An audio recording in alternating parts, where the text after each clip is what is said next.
Welcome to the Shrink Down. And you may notice that if you're watching our video that we are all together in used to be sunny, wasn't quite sunny today, Charlotte, North Carolina.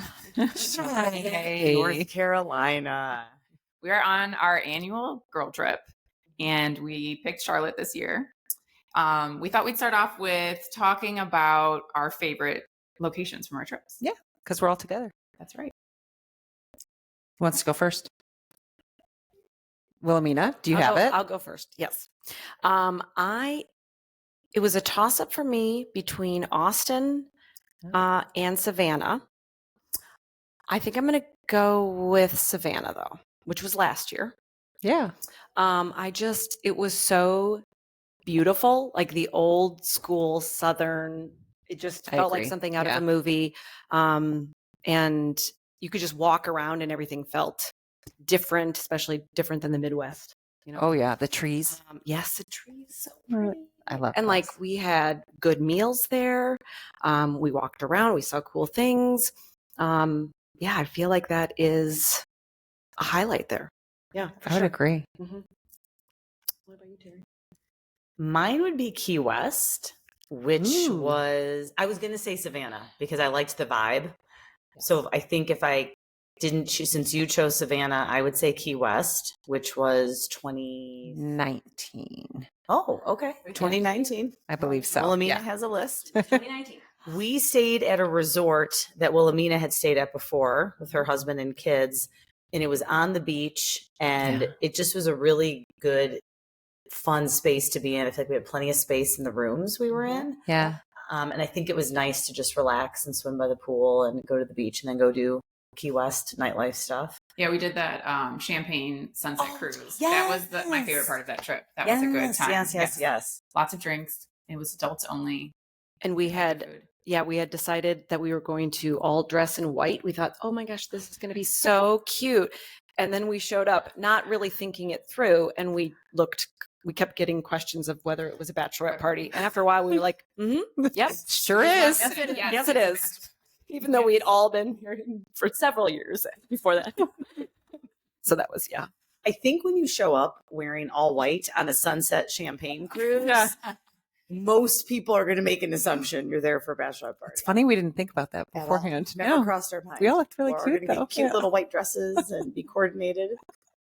Can we go back to Savannah for a second? What was your favorite part about Savannah? So this was not your favorite part, but this was my favorite part, which was the Sorel Weed House, which was the name of it, which was a haunted tour that we did the last night. Did not love and I had basically been like, if we're going to go here, this house has been featured on like those shows that go in and say like, are there ghost really hunters? Ghosts? Yes. Yeah. And it's been on multiple of those type of shows to be like, this is legit. This one's haunted. And so I was like, you guys were going on this tour. You were troopers. Well, I didn't make it through. I left like towards the end. I got creeped out. I don't like to watch scary movies. I don't like anything scary. I literally got so creeped out by what was happening in there. Yeah. And so Lauren and I left. We sure did. We did not go to the maids' quarters. So there was like, we made it the majority of it. So I would say if you are a scaredy pants like me, or just any of that stuff gives you the heebie-jeebies, I would say don't do it. If you love that kind of stuff, then I would say totally do it, because that house was creepy and haunted and I want nothing to do with it. It was for sure haunted. And I did get a photo that Terry and I that night were sitting next to each other before bed. And I was like, Terry, look at this. And I did like what was that? The photo burst? Yes. And in one there, we see something. It was a legit tour. Legit. It was everything seemed very legitimate. And I do think it was haunted. And for sure. Typically I am a bit of a scaredy cat and I was feeling okay. So we did not love humor in it. It was being kind of goofy and obnoxious. But I will say the guy, I liked it. Really legitimate tour. Lots of history. The house was gorgeous. But you did choose the dark nighttime version of it as opposed to going at noon. So you go during the daytime. Right? Okay. I wanted to ask about that. So my favorite part about that trip was the bar scene there. I think they had a really fun bar scene. It was easy to get to like one place after the other. That was the place that had the slide that we all went down. So I would say that that town definitely has a fun bar scene. Yes, and very much walkable. Yes. Easily walkable. And so is Key West. Same with Key West. Yeah. Same with, we haven't touched on this, Charleston. Mm-hmm. But Key West was. And walkable. Yeah. Very walkable. Yeah. Yeah, that was the slide from the one story to another. You went down a whole story on the slide. In Savannah. Savannah. Mhm. Yeah. The electric moon. Ooh. Was that it? Oh, yes. It was the fun. Oh. Yeah, that was Good call. That was impressive. Yeah. We couldn't. Every once in a while. I'm surprised even myself. How about you, Lauren? So I was going between Savannah and Charleston, which obviously have incredibly similar vibes. Now, Charleston was our first trip away from the Midwest, away from visiting each other. And so that might just hold a special place for that. But I think since we've been on multiple trips, I've learned that something that we all love to do together is explore the town that we're in. And both Charleston and Savannah were so walkable, and you could explore and feel like you could figure things out as you went, and then you could go back to something. We went on a great tour. It wasn't a trolley. It was a And it was of the more historic homes district in Charleston. Yeah, Yes. that was excellent. Was it a trolley? Like a Okay. trolley, yeah. Yeah, we have pictures, and there's It's a Terry trolley. taking pictures on the little. Okay. trolley. Yeah, We that have was talked about excellent. doing that trip again because I was pregnant. Yeah. So I think we might Newly, do yeah. a repeat at some point. So Yeah. Well, to my surprise, we were not doing it again this trip. Wilhelmina, tell everybody where you thought we were going. Well, I was telling everyone Charlotte, which is where we are. But in my mind, I was thinking Charleston because for years we've talked about going back. Right. And so we took a long time to settle on Charlotte, and we'd gone back and forth to a lot of places. So in my mind, I was like, we should just go back. We've always talked about going back to Charleston. And we decided on Charlotte. So I kept telling people, we've been here. We just love it. And we got here and I'm like, where did we stay last time? This looks very different. And I realized it was Not the same town. looks and feels very different. Charleston, which is Sure does. yeah, Sure does. But Savannah and Charleston, very. I think, have a very similar vibe, and very much for a girls' trip are, well, a girls, family, adults, they're both really, really cool historic Southern cities. So I think that's probably, I would say between those two. And so I'll go with Charleston just to say something different, but definitely the historic tour was a highlight there. What about you, Vanessa? My favorite, I think, well, I really loved Austin. That was a good trip. But I'm going to say Nashville because I've actually gone back a second time. So I really liked our trip to Nashville. We stayed in, what was that neighborhood? 12 South. 12 South. That's right. Really So cute. very cute. Lots of shops, Walkable. boutiques, very walkable. Yeah. But then we were able to go to Broadway where all the bars are. So I think that was a fun town because you didn't have to stay in the A little party, bit of both. like the party Yeah. town Broadway strip, but you could go if you wanted to. And we did. And I think we had a Yeah. really good time. Like Yeah. all the bars, like just streets of bars. But I loved where we stayed. I love the house that we stayed in. 'Cause It Yeah. was just so fun for like shopping and eating. Yeah. So, and then Husk was there. So I'll say, I think one of my favorite parts of Nashville Yes. was Husk, which they Yeah. also have a location in Savannah. And we We went. did both. Yeah. And I think we all unanimously agreed that the food at Husk in Nashville was the best. Amazing. Mhm. Yes. Great restaurant. But the vibe, the kind of decor, I think was nicer in Savannah, I would say. Mhm. To my It was just fine.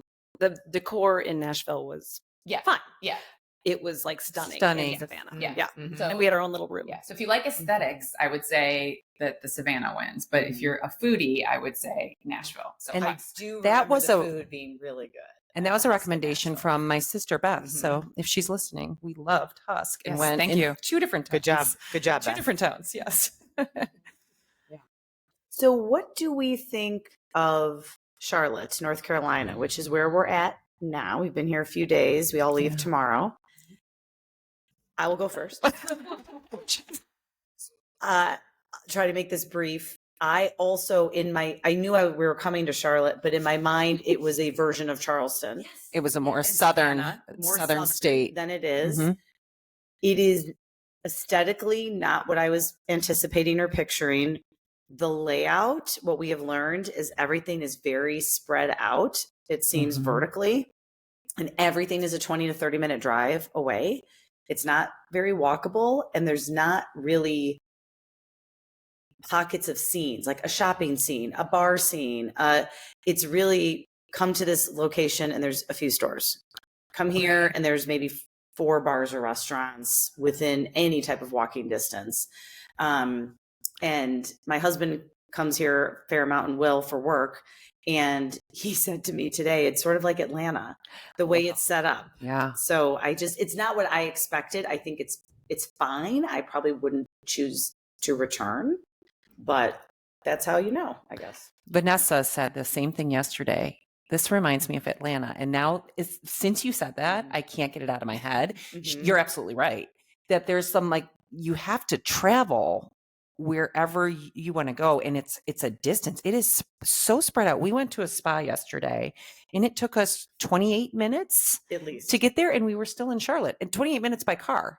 It was bizarre, and there was no traffic on a highway. 30 minutes. It's really spread out. Yeah. Well, I will say the positive things. Yes, we were able to order cookies last night. They arrived at 1:00 in the morning. That was a good part. And I think the best part is that I think this trip has showed us that we could literally go anywhere and have a good time because we're just such good friends, and it's always good to see each other. So we literally can go anywhere. And let's give a shout out to our favorite restaurant so far, which unfortunately you missed, Terry, which was Wednesday night. Yes. Miko. Yes. Argentinian? Yes, it was Argentinian. Yes. Excellent. Yeah. If you're in Charlotte. That was my favorite dinner so far. Yes. Well, what we've thought is crazy is that it feels like a ghost town here. It doesn't feel very populated. Yes.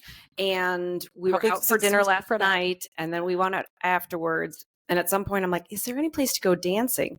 And I asked a woman, it was 11:30 at night. Correct. On a Friday. And she was like, ooh, 11:30. And I was like, huh? In a major city. In a major city. She's like, I don't know. And we were just confused by that. So we thought, okay, we're calling it a night, go home. So they don't have dancing, but they do. They do have pulling back the cookies. We're like, how odd. So different kind of nightlife, I guess. So shout out. That's just where we're at. Yes. We're going to do a little shout out to Insomnia Cookies. Thank you. They were delicious. They were delicious. Delivered warm. Delivered warm at 1 a.m. Not quickly, but but they did They arrive. arrived.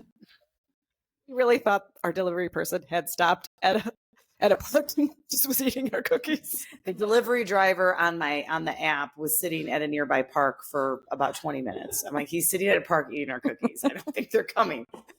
So They did. you never know. You got to hold out hope. Any other fave places we went to? I'm trying to. I feel like we covered our top faves. Let's say it was Austin, Charleston, Savannah, Nashville, and Key West. Yeah. We did a cruise a few years ago. Oh, yeah. Yeah. And I had done a cruise with my mom and sister when I was in high school. And I remember coming away being like, no, I don't really think I'm a cruise person. And we did a cruise a couple of years ago. It was fine. It was fun. It was nice. It was Yeah. warm weather. We went to the But I think we Bahamas. enjoyed our Yeah. excursion days where we walked around Key West. Yeah. Yes. And then we did a beach day at the I think Bahamas. it did cement for me. I'm not a cruise person. So It's okay. I think it Yeah. would be my top choice. Yeah. So that's not a recommendation. That's a non. I think a cruise would be good for families. I keep thinking multiple generations. So you've got grandparents, you've got parents and kids, and everyone can do something and still be together. Yes. That's I think when a cruise would be awesome, because there's so much to do and everyone can kind of do their own thing and come together. But for us, we were sort of like, oh, we kind of have our rhythm. Yeah. We like to find a location. We like to explore. We like to do a little shopping. We like to get some restaurants, and it was just very different. Yeah. I will also say I've only done 2 cruises, but the cruise ship, I feel like makes a big difference. So we chose an adult only, or I would say it's not adult. It was heavy adults, and we knew that going in. But it was, I don't know that I loved that about it because I think it swung really hard towards elderly. We actually had a couple of remember the cruise ship had to turn around and the helicopter had to come get someone. Yes. And there was a couple of rescued. Yes, and there was a couple of like ambulances picking people up at the ports. So it was definitely an interesting vibe. But again, I think we had a good time because we know that we travel well together and we can, we're good wherever we go. We can always sort of moral of the story. Yeah. We can go wherever we want. Yeah. So we've had lots of good conversations so far on this trip. Some of them we could share, some of them we would not share. And one of the things we've been talking about is the upcoming award show. And Wilhelmina is our resident movie buff. So tell us more about the movies that are out there. Well, if I can interject, the reason this conversation started is because I always look to Wilhelmina if I'm looking for a specific type of movie to watch or just a recommendation. She's always the person that I'm texting because it's something that really is a hobby's not the right word. It's part of your life. Yeah, it's part of your life.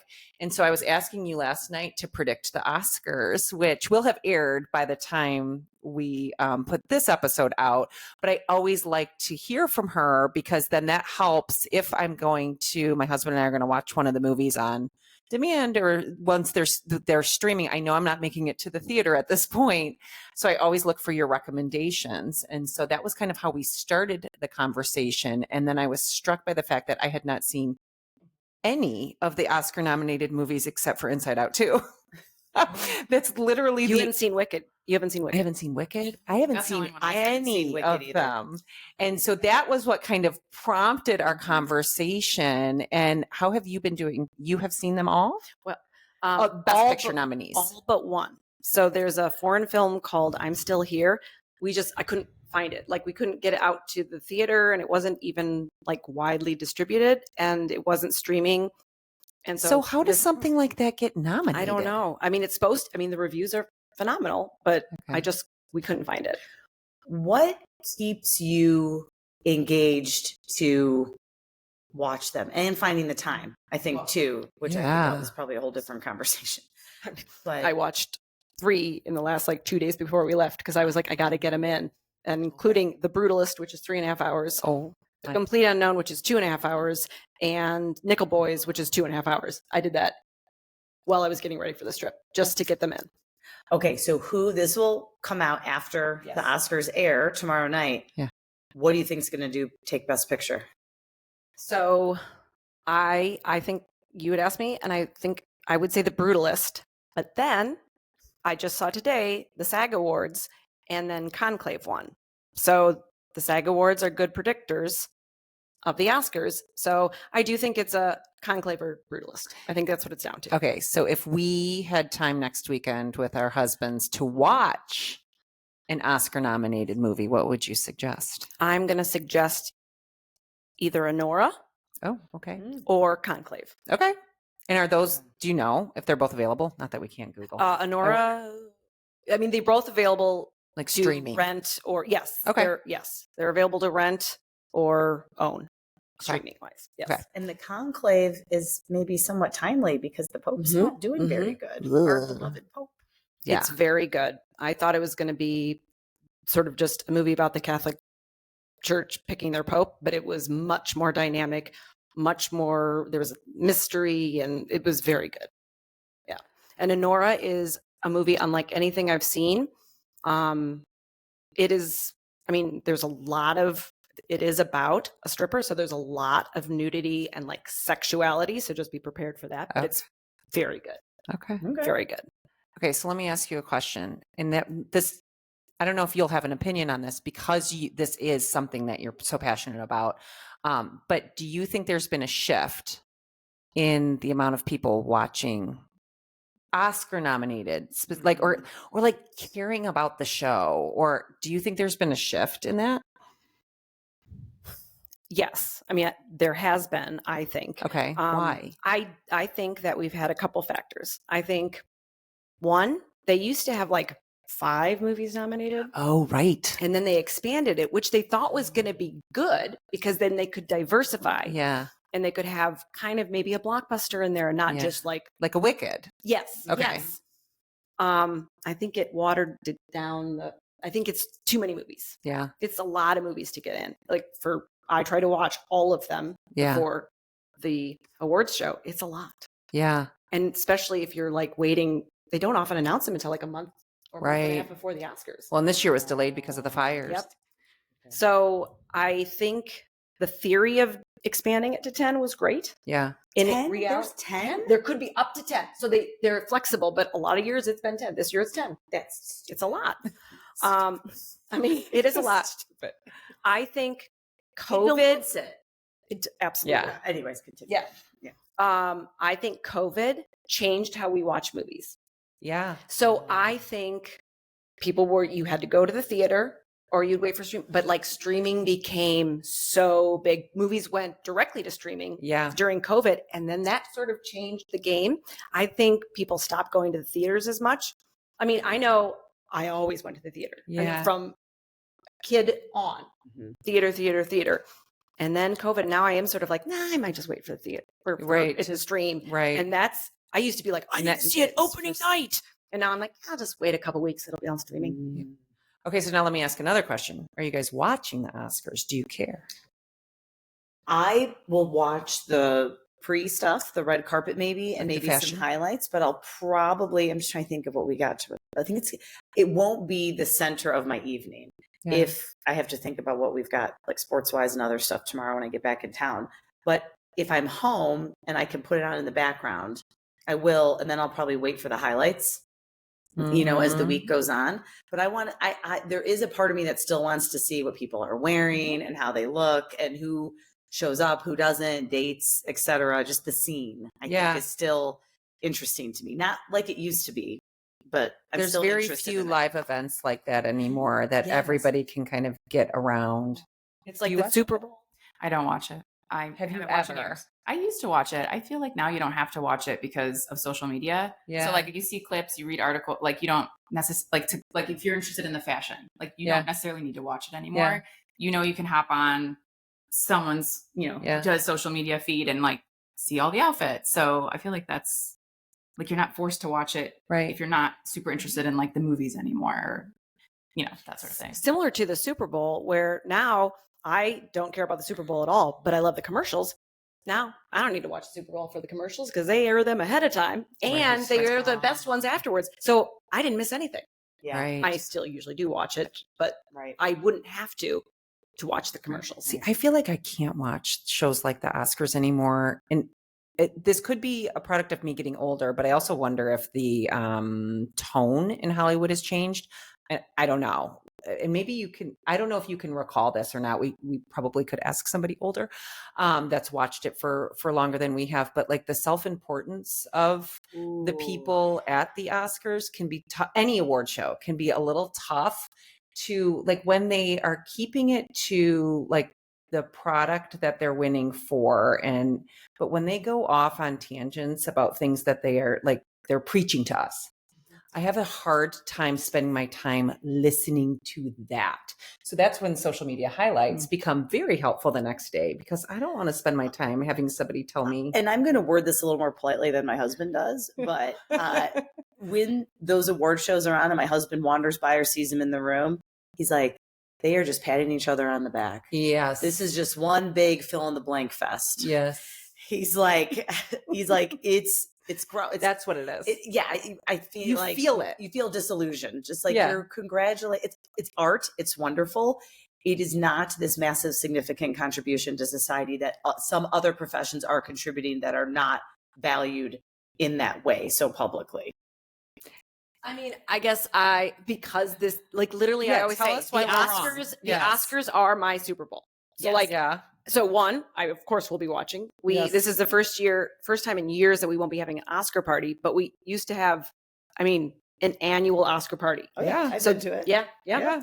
So I think you guys have all been here because I did it in Chicago. Yeah. I think it was the first one. Yes, that was in your apartment. One. Yes. Mm-hmm. With your Ryan Gosling leggings. Yeah. I don't think I had those yet. Oh, I don't think I had those. Yes, but I do break them out every year. I do, and I will be wearing them tomorrow. So one, I think the political self-importance, all of that's been the same. I think it just looks different. Yeah, there's always been the person that's going to do this or do that or like tell us what we need to Sean do Penn used to be huge. He'd always make a political. Susan Sarandon always used to make a political. So like that's been going on. That's been going on forever. I think like for the reason I watch the movies is because it makes the night more interesting. Oh, you see, I saw Adrian I can Brody see in The that. Brutalist. So I'm sitting there, I'm invested. Oh God, I did love Timothée Chalamet. Oh, but I did love Adrian Brody, and I care. If you don't watch it, fair. who Yeah, cares? it's very different. I if you don't wouldn't watch care it. about. That's I fair. don't care about the movies I haven't seen, that makes sense. but I've seen all of them, so I Yeah. care. yeah, So I It's a think cycle. it's a Yeah. cycle. So the Oscars would not be as interesting to me if I didn't watch the movies. I also wonder if for the casual viewer, so this doesn't include you, but I also wonder for the casual viewer if like, yes, the self-important statements, but are we also sort of like just disillusioned with Hollywood and like their behaviors and like all the scandals that go on? And so you just don't want to see them separating themselves from that and going and looking all pretty and getting awards. I don't know. Yeah. It's just a theory. And I struggle, especially nowadays with, I mean, this, I've probably always struggled with this, but especially this year and what we've seen, to see all of these women up there being glorified and congratulated for looking like skeletons. Ooh, the skeleton parade. So you're even talking like pre-show too, like Oh, yeah, being yeah. glorified in Like, that look way. at this Yes. stunning thing. I'm like, that. Are you thinking of the Wicked actresses? Yes, Because I that's am. That's Yes, the I am. darkest. I'm So thinking there's of, been a lot of buzz about them. Yeah, for sure. They've been at the social media for sure. buzz. Yeah. I mean, definitely. from, you look at Wicked and you look at those women on Wicked during the movie, Like when it was filmed. and you look at them now, they're like half their size. And they That were was not. the one movie that I have watched. Is I haven't seen it yet. Yeah, it is. Yes.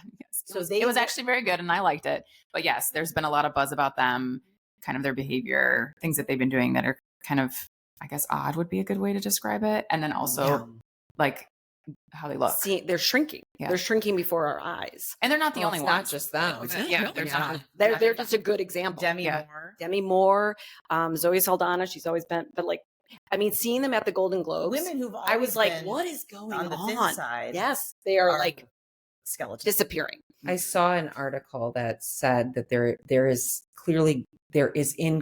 currently a shift between what Hollywood was saying for I don't know how many years Yeah. do you guys think this like The body curvy Kardashians, acceptance, yes. right, to Inclusivity. back to the lollipop head, which I was, or the lollipop body, or I don't know how you would even describe it, but I was like, ooh.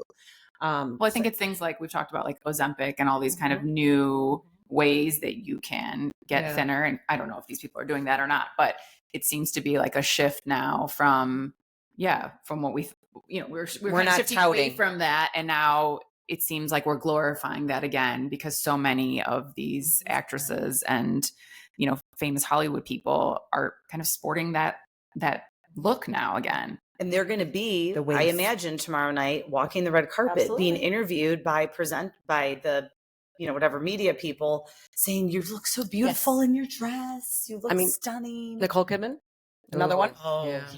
Like, and they're, Yeah. you look amazing. Oh my Mhm. goodness. So that's the stuff that I like.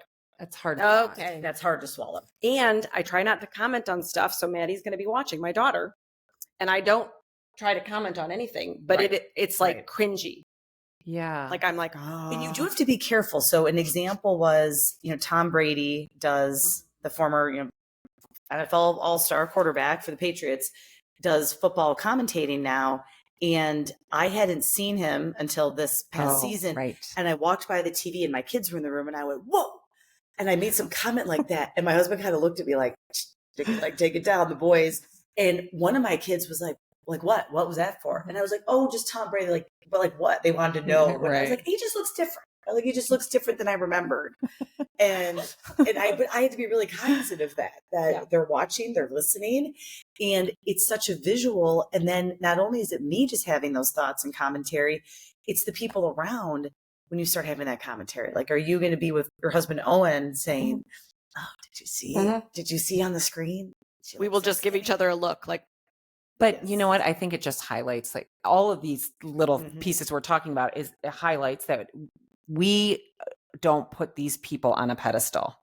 And so when they put themselves on a pedestal, it can be difficult. And you shouldn't put anybody that is not, at least my opinion, shouldn't put anybody that's not in your actual real life on a pedestal. You don't know these people. But so often I think the media would suggest that we are supposed to. Right. Like, I think it's we are supposed to put them on a pedestal, and we are supposed to look at these people as role models and things we should aspire to be. And it's just not the case. And the curtain has been pulled back significantly. I agree. After the Me Too movement. Yes. Is that what Harvey Weinstein? Harvey Weinstein. I mean, he had his fingers in everything. Yeah. And when he was gone, it was like, oh, okay. Right. So and what Me Too did was, I think, again, my opinion, and probably we don't have any way of knowing for sure, it made it so that nobody was off limits. It's Matt Lauer, Harvey Weinstein, Kevin Spacey, and Diddy. I mean, on and on, were the people who engaged in those behaviors, some of them for probably a very long time. Yeah. And probably became very emboldened and entitled and confident, feeling that they would always get away with it. And I also think that was the culture in Hollywood and the music industry. So it was probably really normalized for quite a long time, and people got very complacent. What Me Too did was make it so nobody was off limits. I remember seeing people's names come out in the media in the past couple of years and going, I mean, Matt Lauer is a perfect example. Bill Cosby, yeah, that nobody's off limits, no matter how much money you have, no matter how many connections you have. No matter how far back it was. Yeah. Right. Like, people are going back. People are going back. People are feeling comfortable coming forward now. Right. There's something with Sacha Baron Cohen. Yeah, I heard that. Yeah. Yeah. Like, and I like him. Yeah. Well, but that's the problem, is that I don't know him. You don't. So my reaction is, I like him. Right. But I don't know. Separate the craft from the person. So, which is hard. Yeah. Like, I know my mom growing up, if there was someone she just didn't like, and not even necessarily for any specific reason, but she was just like, it would affect, she wouldn't want to see the movies with them. She wouldn't want to, and that's really hard to do nowadays because everybody's you would not see a lot of movies if you factored in who they were. Some people are great. We didn't know that much access but does to that type of information before. Does that mean that we're inadvertently supporting them? If we don't separate. Well, but then you go into sports, you go into we are supporting all of these people who do and we don't have the power. Sean Diddy, Michael, and that I mean, I think we also have to remember there's lots of people who are not doing these things too, right? And so then how do you like you don't want to hurt them? You don't want to in spite. Exactly. I believe Jennifer Garner is a delight. She seems like a delightful person. I think so. I think we can all agree on that. Is that your example? Okay. That's what I want. Got one. She's somebody agreement. Where if you found out something scandalous about her, you would be devastated. Yes, you would legitimately be like, no. But Matt Lauer, for example, I was a huge Today Show fan. Yes. In grad school and in like my mid to late 20s when I started private practice because I didn't have to start work till 10 a.m. Yep. So I had all in the morning, to watch the Today Show. And I loved him. I always remember thinking he was a bit Stepfordy and constricted, maybe a little robotic, but a smooth, slick, well-oiled news machine, right? And that was just his personality. He'd always been very successful. There was something very comforting. I thought he was good looking. When that stuff came out about him, I remember being shocked but not surprised, if that makes sense. That like, oh man, but also, now that I think about it and look at it from that angle and hearing some of it, I can see maybe that he could do that. And I also had the information that his wife had filed for divorce multiple times and then retracted it. So I knew there was something there marriage-wise, a lot of back and forth. Yeah, but can you still like him as a news anchor and separate him as right? Like that's what I think. He's a good news anchor. Right. He's good at his job. Because you're saying you like him. You don't know him. And I don't know you him. Like him as a news anchor. I like him, exactly. And I think I did like how he sort of stood up to Tom Cruise in that one interview. And I do think he was a good interviewer. Two things can be true at the same time. Absolutely. So with that, I was thinking about Kevin Spacey and Mel Gibson. Okay. Yep. So both of these people have gone down for like Mel Gibson was. Yep. And I was heartbroken for different reasons. I just like Mel Gibson. Like he's an 80s staple. A Lethal Weapon. Braveheart. He's Braveheart. Yeah, 80s, 90s staple. I loved Mel Gibson. Mad Max.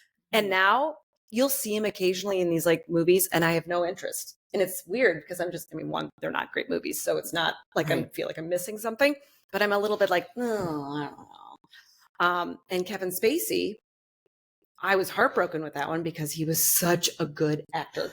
He was so amazing. But I do think I could go back and watch his old stuff and still appreciate who he was. But if he were to make a movie today, I don't know if I'd support that. I don't think he will because I don't think anyone wants to work with him. But did he die? No, he's alive. He's alive. Yeah. Yes. All of a sudden I was like, I think he's just off the map. No, I had read a story and I thought it said he'd committed suicide. So that's what, and then I was like, then I reread it and I was like, it was someone else. And I was like, never mind. So that's why I have that in my, yes. Yeah. Yes, that's what it was. I feel like I think one of the good things is that it seems like once these things come out about people, like we're not, like Hollywood is not being forgiving. Yes. Where I feel like in the past we've been kind of forgiving of things. Yeah, and I feel like we're being less forgiven. So like a lot of these people that you've mentioned, they won't be there tomorrow. We don't see them. Yeah. We're not seeing them doing anything. We're not seeing them, kind of be talked about. So I think that that's a good thing. Well, it's funny you say that because Matt Lauer, when this first happened, this is probably not true, but there was an article that came out that said he has met with his agent multiple times in hopes that he'll lay quiet for a while. Well, I think that's what people did. And that's what they did. They probably still do. Yes. And when you say that, it made me think of how he had originally planned to have a comeback.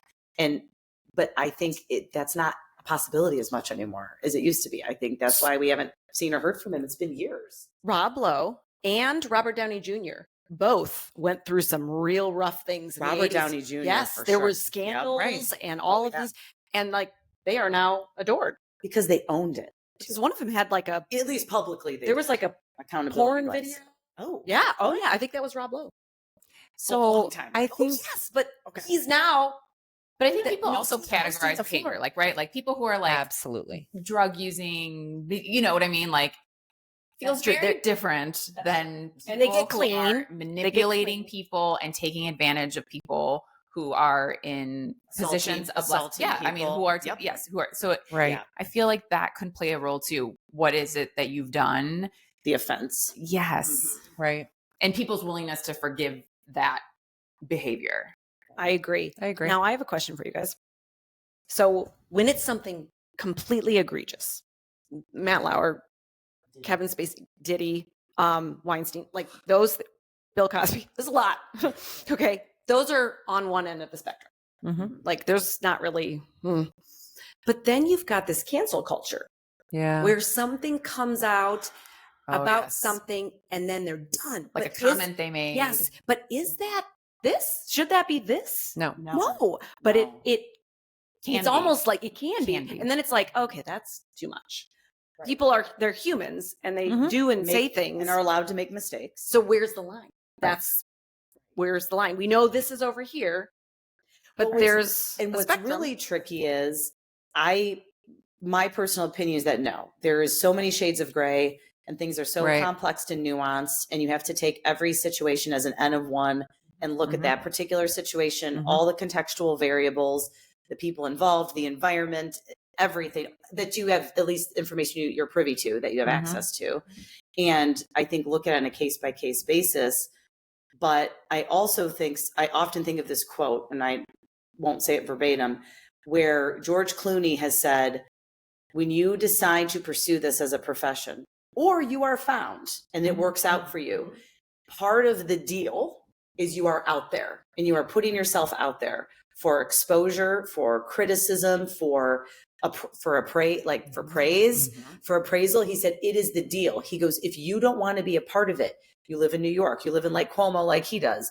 He goes, when you reach a certain level of celebrity, you know where to live, where to go, where not to go, you can figure out a way to operate on a daily basis to either be open to that type of exposure or not.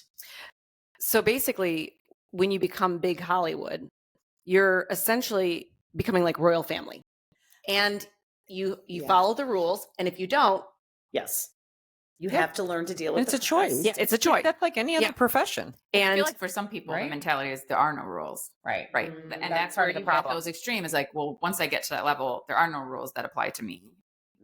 And I think that's hence where the problems start to begin when you don't. Therein lies the rub. Yes. Right. Well, I mean, Yes. No pun intended, but it worked out. Well, and it's interesting to see, speaking of like, where's the line? And Tom Cruise. I just want to bring up Tom Cruise for a second. It's an interesting example. Like, there's something who he has been in the world for so long. I'm like, he is a totally different person from when he started. Right? Like, from the outsiders. Risky business. It was the outsiders, then it was risky business.